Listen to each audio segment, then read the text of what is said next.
Glory to God the Father and Son Yeshua Mashiach.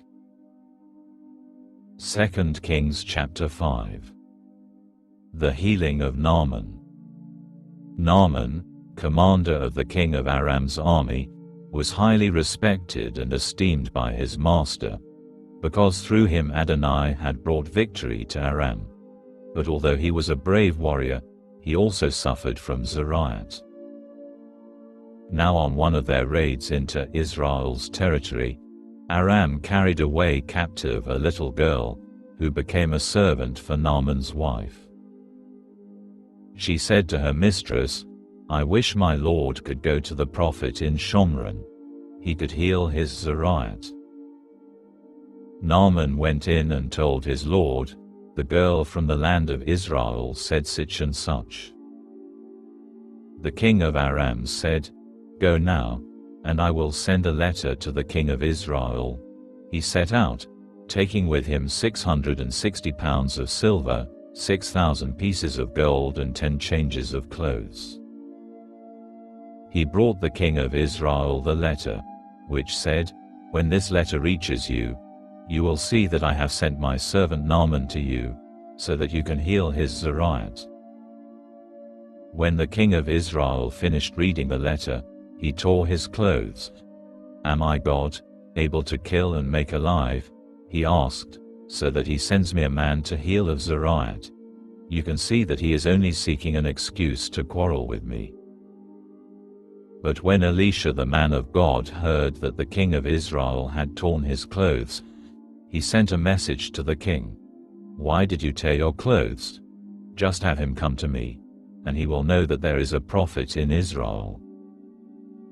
So Naaman came with his horses and chariots and stood at the door of Elisha's house.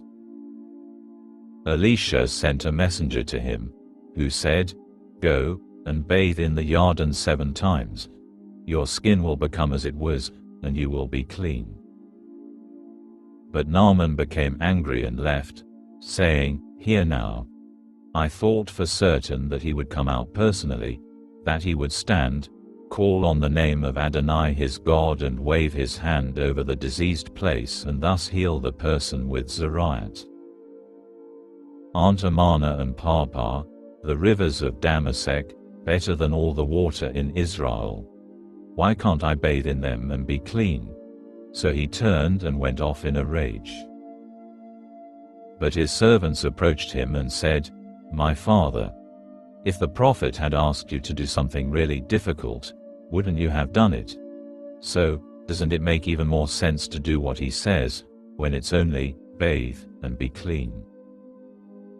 So he went down and immersed himself 7 times in the Jordan, as the man of God had said to do, and his skin was restored and became like the skin of a child, and he became clean. Then, with his whole retinue, he returned to the man of God, went and stood before him, and said, "Well, I've learned that there is no God in all the earth except in Israel. Therefore, please accept a present from your servant." But Elisha answered, "As Adonai lives, before whom I stand, I will not accept it." And despite his urging him to take it, he refused. So Naaman said, "If you won't take it, then please let your servant be given as much earth as 2 mules can carry, because from now on, your servant will offer neither burnt offerings nor sacrifices to other gods, but only to Adonai. Accept this, and may Adonai forgive your servant for it. When my master goes into the temple of Rimmon to worship there, and he leans on my hand, and I bow down in the temple of Rimmon, when I bow down, may Adonai forgive your servant for this." Elisha said to him, "Go in peace." Naaman had gone only a short distance from him. When Gehazi, the servant of Elisha the man of God, said to himself, "Here, my master has made it easy on this Arami Naaman by not accepting from him what he brought.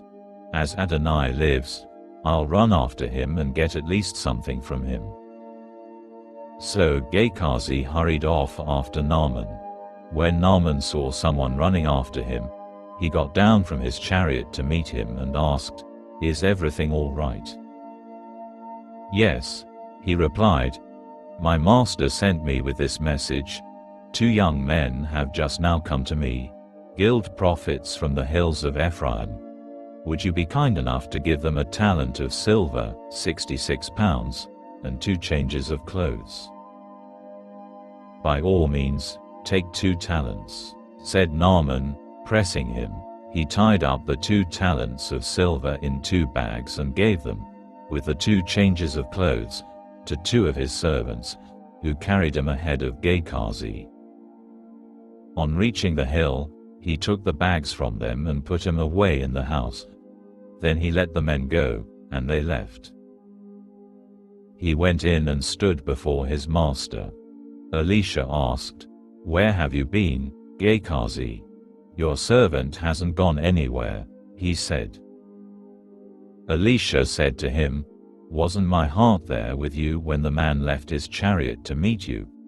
Is this a time to receive silver and clothing, and olive groves and vineyards and sheep and oxen and male and female slaves? Therefore Naaman's Zariat will cling to you and your descendants forever." He left Elisha's presence with Zariat as white as snow.